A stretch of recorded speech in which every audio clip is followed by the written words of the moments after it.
Everyone, आज के lecture में हम बात करेंगे मेटलोबोरेन्स और मेटलोकार्बोरेन्स के ऊपर। इनऑर्गेनिक केमिस्ट्री का बहुत ही इंपॉर्टेंट टॉपिक है।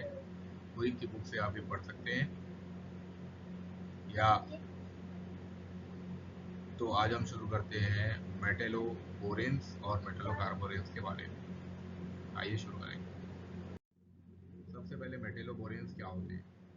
मेटलोबोरेन्स ऐसे कंपाउंड होते हैं जिसमें मेटल जो होता है वो बोरॉन हाइड्राइड के साथ बाउंड होता है, यानी मेटल बोरॉन हाइड्राइड के साथ बंधा होता है।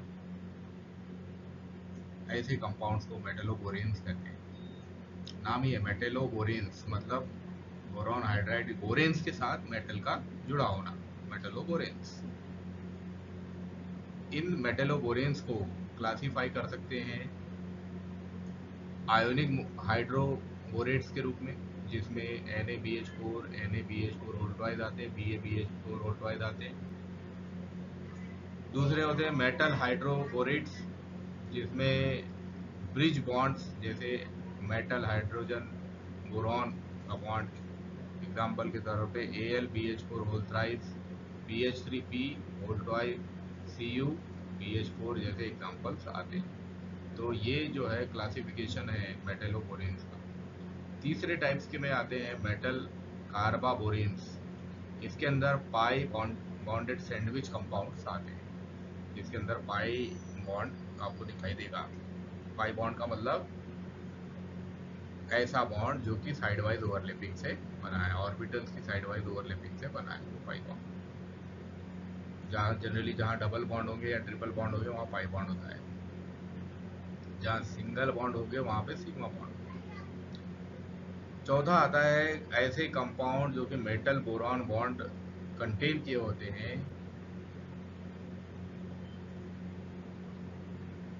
जबकि उनकी कैटेगरी ऊपर दी तीन कैटेगरी से डिफरेंट हो। जैसे बोरेन्स और कार्बोरेन्स जो हैं, मेटलोकार्बोरेन्स जो हैं बोरेन्स और कार्बोरेन्स जैसे ही स्ट्रक्चरली क्लासिफाइड होते हैं। जैसे बोरेन्स और कार्बोरेन्स में हमने देखा था कि इसके क्लासिफिकेशन में क्लोरो, नीडो, आर्केनो आते थे, वैसे ही मेटलोबोरेन्स में भी क्लोरो, नीडो, आर्केनो, क्रिप्टो और कॉमो आएंगे। तो ये इसके क्लासिफिकेशन है। इन स्ट्रक्चर्स में आप देख सकते हैं कि सबसे पहले जो है क्लोजो का स्ट्रक्चर दिया हुआ है, जिसको M3B यानी मेटल 3 रहेंगे और वही बोरान रहेगा, इसके हिसाब से दिखाया है। तो ये जो ब्लैक सर्किल है ये मेटल का सर्किल है। तो यहाँ देख सकते हैं आप, मेटल जो है 3 है जबकि बोरॉन केवल एक ही है। अगर ऐसे बनेगा तो इसको हम बोलेंगे क्लोजो। नीडो के लिए अगर आप देखेंगे तो नीडो 1MH4, मतलब यहाँ पे 4 बोरॉन होंगे और एक मेटल होगा। आर्केनो में एक मेटल होगा और 4 बोरॉन होंगे। तो आर्केनो और नीडो थोड़े एक जैसे हैं।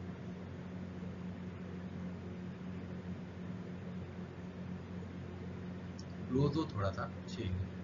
तो ये है मेटलोबोरेन्स। तो मेटलोबोरेन्स बेसिकली क्या है? मेटलोबोरेन्स ऐसे कंपाउंड है जो बोरेन्स के साथ मेटल के मिलने से बनते हैं, वो मेटलोबोरेन्स कहलाते हैं।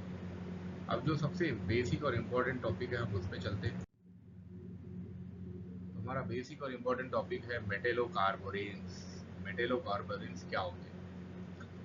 तो जैसा कि इसका नाम है मेटलोकार्बोरेन्स, मतलब इसमें मेटल होगा, कार्बन होगा और बोरेन्स तो होंगे। बोरेन्स यानी BH तो होंगे ही।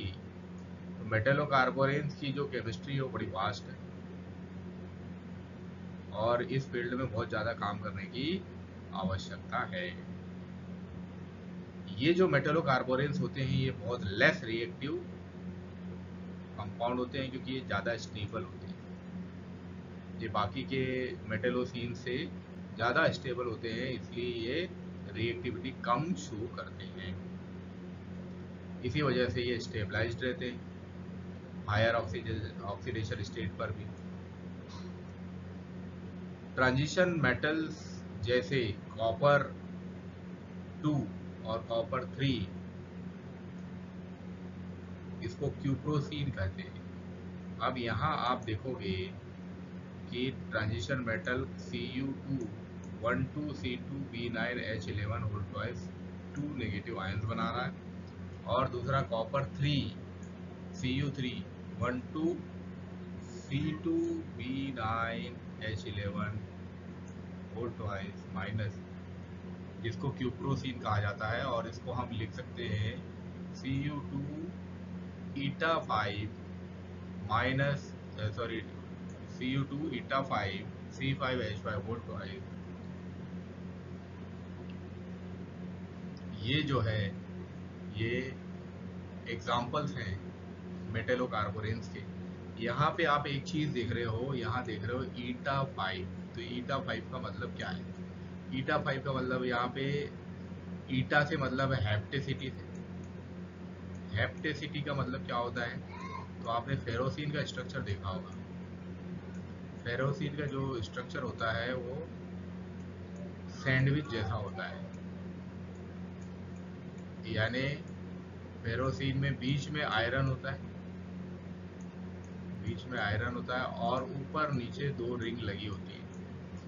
वैसे ही अगर हम क्यूप्रोसीन को देखेंगे तो क्यूप्रोसीन में भी जहाँ वहाँ बीच में आयरन था, यहाँ बीच में कॉपर रहेगा। और ईटा का मतलब है कि इस कॉपर से ये जो C5H5 है, C5H5 ऊपर नीचे दोनों साइड C5H5 जुड़ा हुआ है।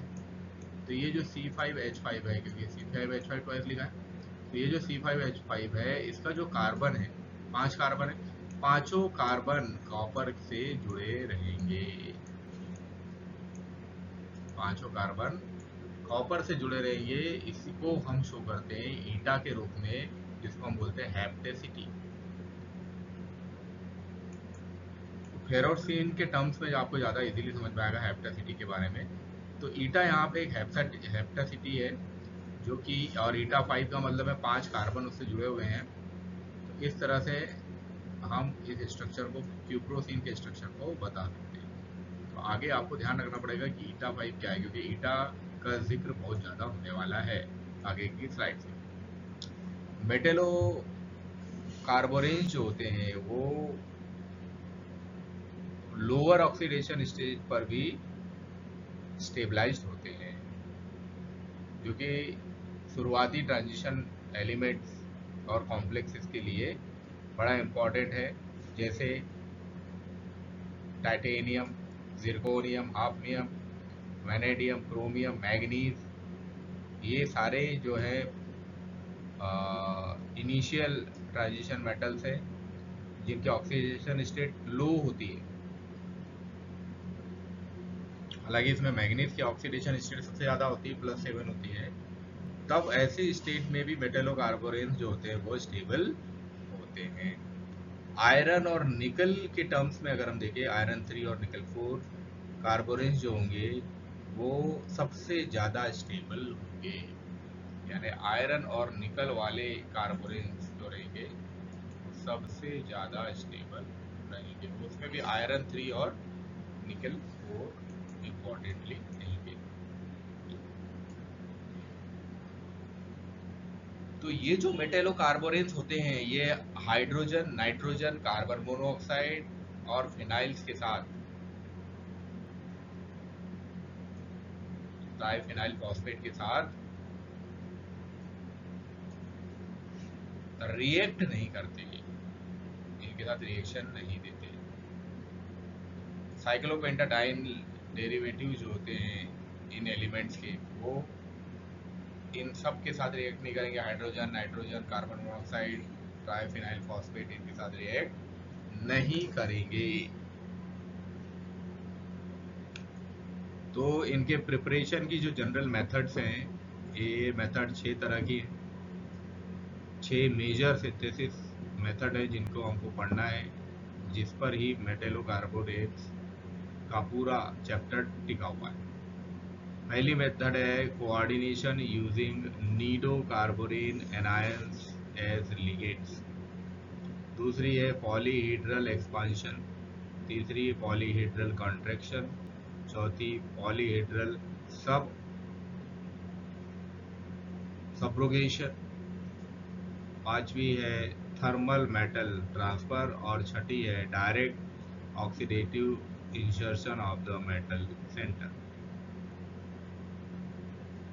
इनमें से फोर्थ नंबर वाला जो है पॉलीहेड्रल सब्रोगेशन, ये थोड़ा सा डिफरेंस है। क्या डिफरेंस है, जब हम इसको डिटेल में पढ़ेंगे तब मैं आपको बताऊंगा। मेटेलोकार्बोरेन जो है उनकी सबसे पहली जो प्रिपरेशन मेथड है वो coordination using nidocarborane anion as ligand. यहाँ पे नीडोकार्बोरेन एनायन एक लिगेंड की तरह काम करेगा और वो कोऑर्डिनेशन बॉन्ड के थ्रू मेटल से जुड़ा रहेगा। तो ये कैसे जुड़ेगा इसकी प्रोसेस देखेंगे। अब यहाँ पे जो लिगेंड के रूप में काम कर रहा है कार्बोरेन, वो है डाई कार्बोलिक यानी डाई कार्बोलाइड आयन, जिसका फॉर्मूला है C2B9H11।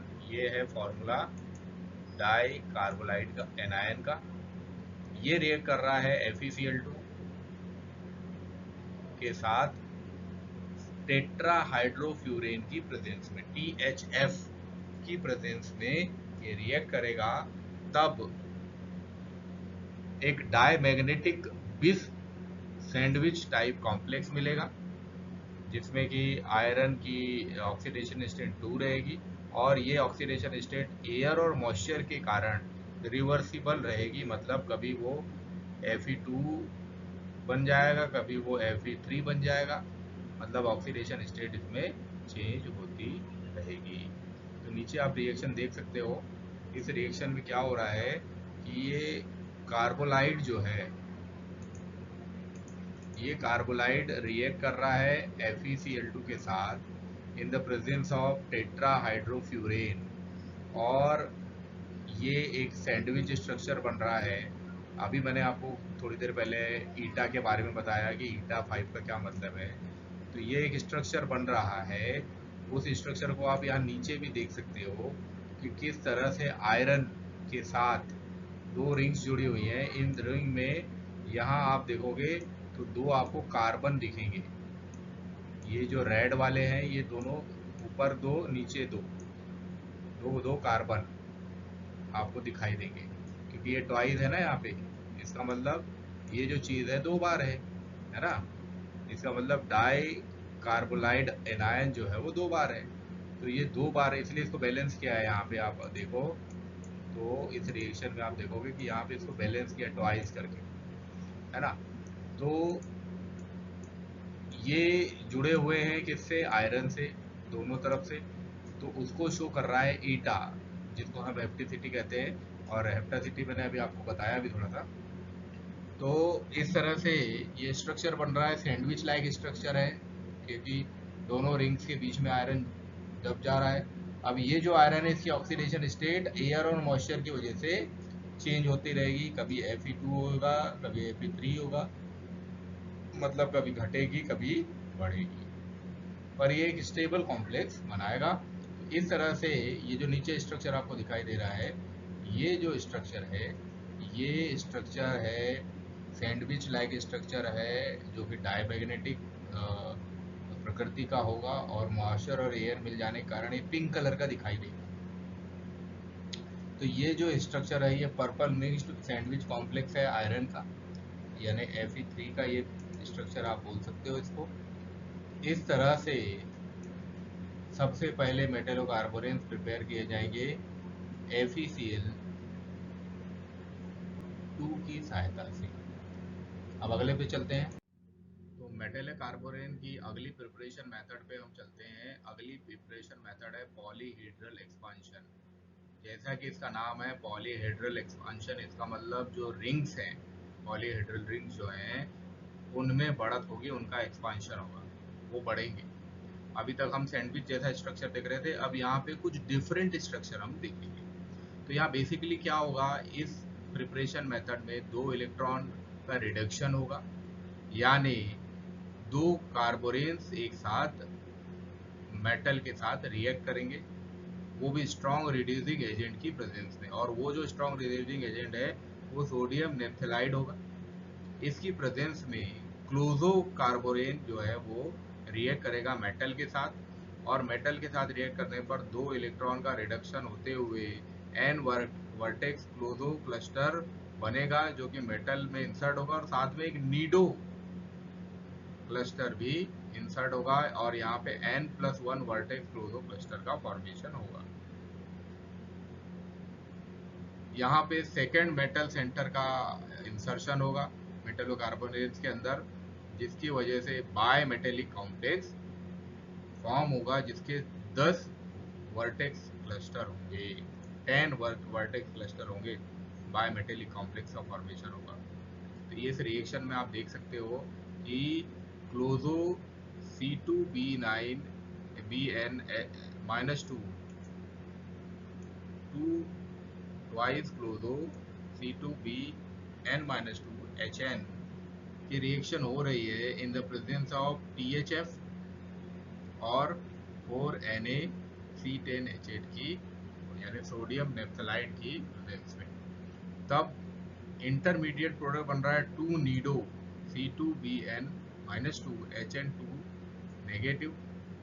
अब इसमें जब मेटल को इंसर्ट कर रहे हैं तब ये बन जा रहा है मेटल को लेके MC2B9Bn-2 HN whole twice to the power m-4, यानी मेटल की जो भी ऑक्सीडेशन स्टेट हो इसके -4 प्लस।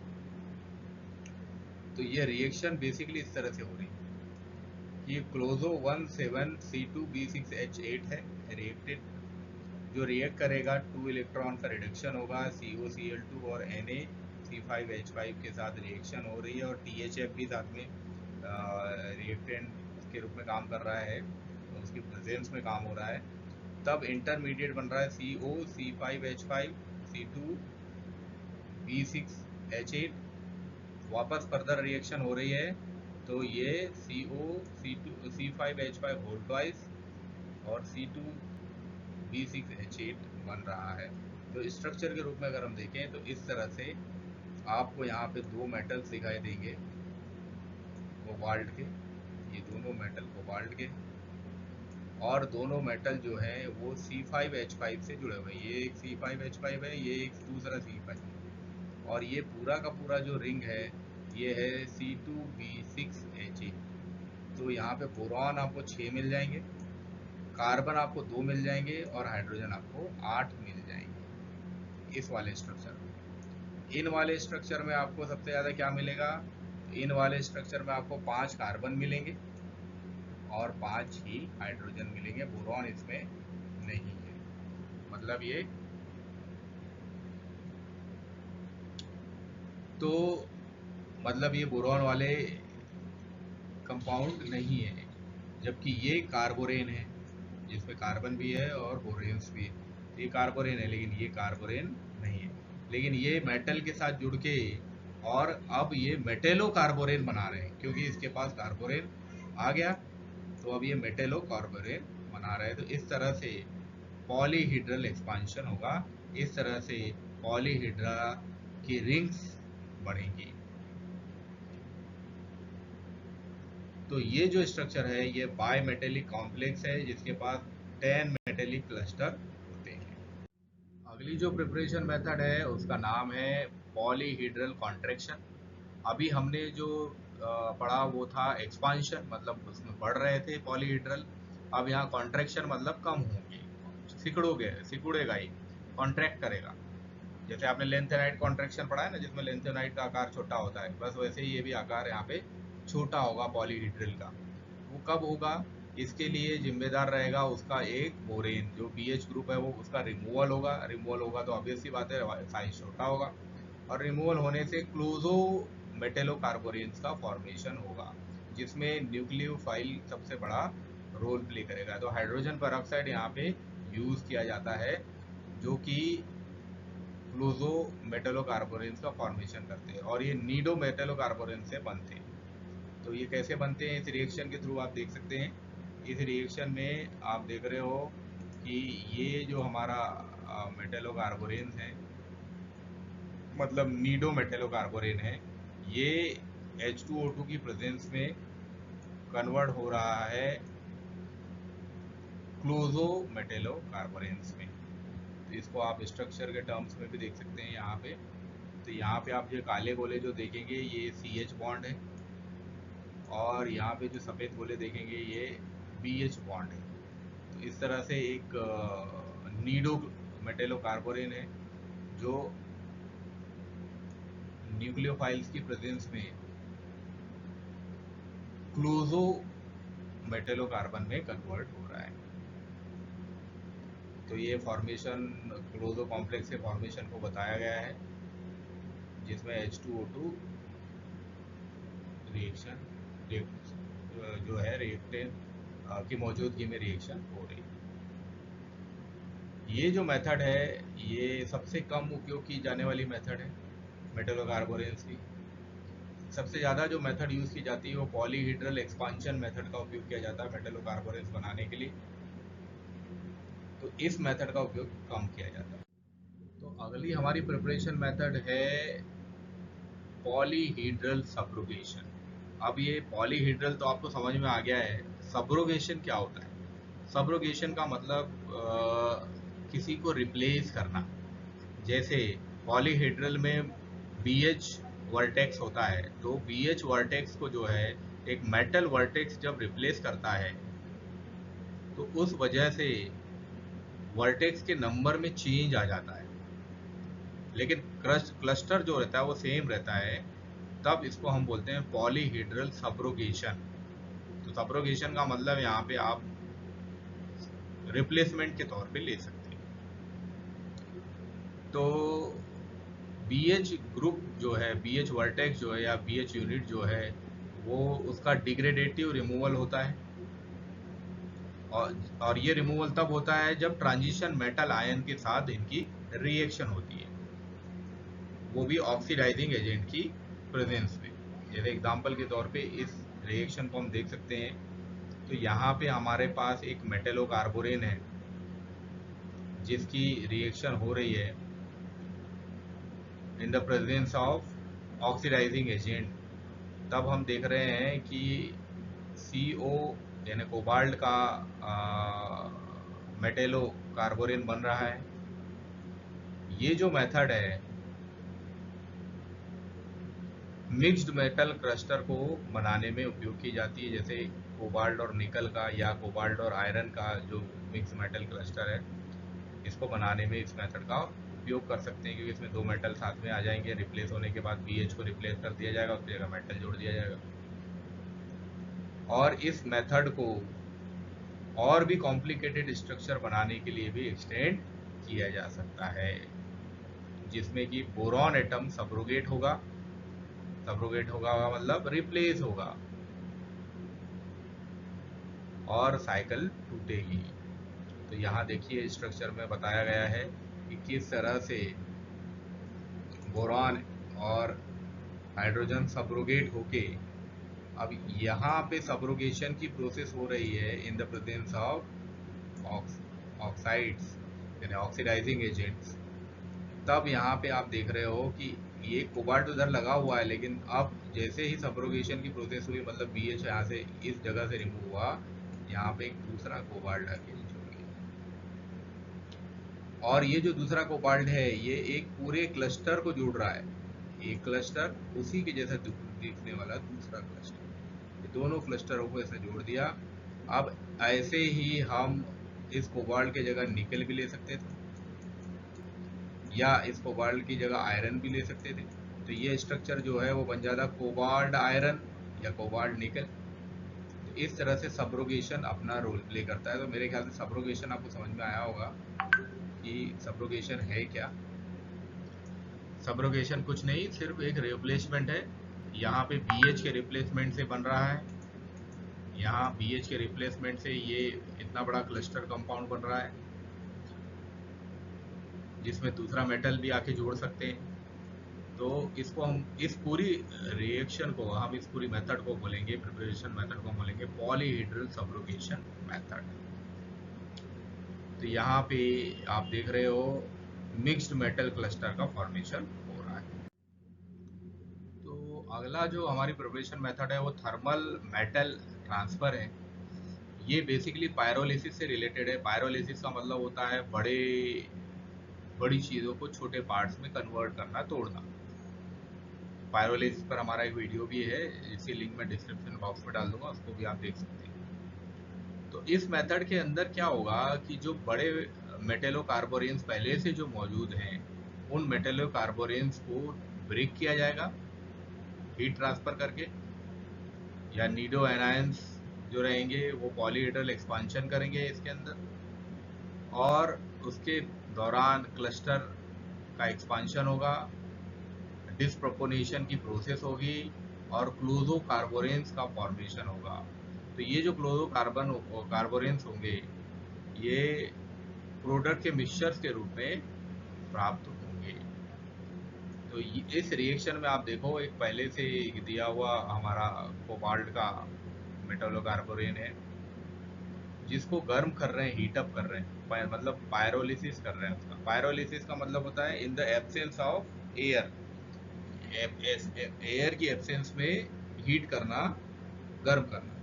एयर की एब्सेंस में इनको गर्म किया जा रहा है, तब मेटेलो क्लस्टर तो बन रहा है, लेकिन यहाँ आप देख रहे हो जो मेटल है उसकी उसका नंबर बढ़ जा रहा है।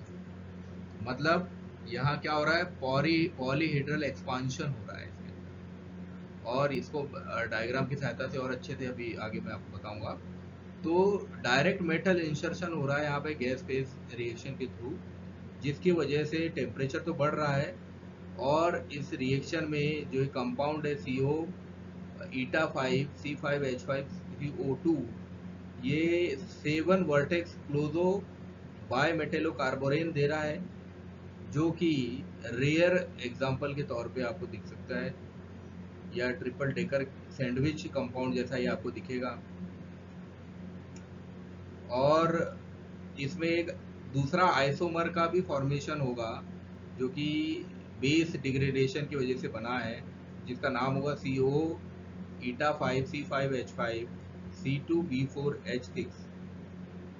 इसका डीप्रोटोनेशन और सबरोगेशन होने के कारण दूसरा CO ईटा 5 C5H5 यूनिट बनेगी, जिसका सेंट्रल प्लेनर फॉर्मल चार्ज जो रहेगा वो C2B3H5 4 नेगेटिव यूनिट के थ्रू बनेगा, और ये आइसो इलेक्ट्रॉनिक होंगे C5H5 के। तो इनके स्ट्रक्चर को जो है, थर्मल मेटल ट्रांसफर के स्ट्रक्चर को इस तरह से आप देख सकते हैं कि कैसे फॉर्मेशन होगा। तो सबसे पहले ये मेटेलो कार्बोनिल है, इसका मेटेलो कार्बोरेन है, और इसका FeCO3 के थ्रू रिएक्शन हो रहा है। तो इस तरह से मेटल का फॉर्मेशन हो गया, मेटल इसके अंदर ऐड हो गया। एक दूसरी प्रोसीजर के थ्रू, जिसमें कि हम इसमें सीधे मेटेलोकार्बोरेन जोड़ दे रहे हैं, और इस तरह से ग्रुप का फॉर्मेशन हो गया, मतलब 2 ग्रुप्स का फॉर्मेशन हो गया इनिशिएशन के थ्रू। और ये फर्दर जो है वो इस तरह से ये अपने ही अंदर 2 मेटल आयंस को इसने ऐड कर लिया, क्योंकि दोबारा इसकी FeCO5 के साथ रिएक्शन कराए, वैसे ही सेम इसकी फिर से मेटेलो कार्बोरेन के साथ रिएक्शन कराई। तो इस तरह से स्ट्रक्चर हमको मिल जा रहा है। तो यहाँ 2 तरह के स्ट्रक्चर आपको, 2 तरह की रिएक्शन आपको दिखाई गई है। ये metal insertion by gas phase reaction है, मतलब इनको जब रिएक्ट करा रहा है तो इनको गर्म किया जा रहा है in the absence of air. जब इनको गर्म करेंगे in the absence of air, तब यहाँ पे आपको 2 मेटल जुड़ते दिखेंगे, और क्लस्टर एक्सपांशन होता हुआ भी दिखाई देगा। तो ये है थर्मल मेटल ट्रांसफर। तो अगली जो हमारी प्रिपरेशन मेथड है वो direct oxidative of metal centre है। इस मेथड के अंदर निकेल, पैलेडियम और प्लेटिनम जैसे मेटल्स को डायरेक्ट इंट्रोड्यूस कराया जाता है क्लोजो कार्बोरेन्स क्लस्टर के अंदर, और ये जिस प्रोसेस के थ्रू कराया जाता है उसको बोलते हैं कंसर्टेड प्रोसेस। कंसर्टेड प्रोसेस क्या होती है? एक ऐसी प्रोसेस जो सिंगल स्टेप में कंप्लीट हो जाती है, यानी उसी स्टेप में उसका ऑक्सीडेशन और रिडक्शन, यानी उसके बॉन्ड ब्रेकिंग और बॉन्ड फॉर्मेशन की प्रोसेस एक ही स्टेप में कंप्लीट हो जाना कंसंट्रेटेड कंसर्टेटेड प्रोसेस कहलाता है, कंसंट्रेटेड नहीं, कंसर्टेटेड प्रोसेस कहलाती है। और इसके थ्रू जो है वो इलेक्ट्रॉन का नेट ट्रांसफर जो है मेटल केज की तरफ करता है। इसकी एक रिएक्शन इस तरह से आप देख सकते हो जिसमें पेट्रोल का यूज़ किया जा रहा है। तो thank you very much for watching this metalloboranes के बारे में ये हमारा लेक्चर था। और मुझे आई होप कि आपको ये लेक्चर समझ में आया होगा। Thank you very much for watching this.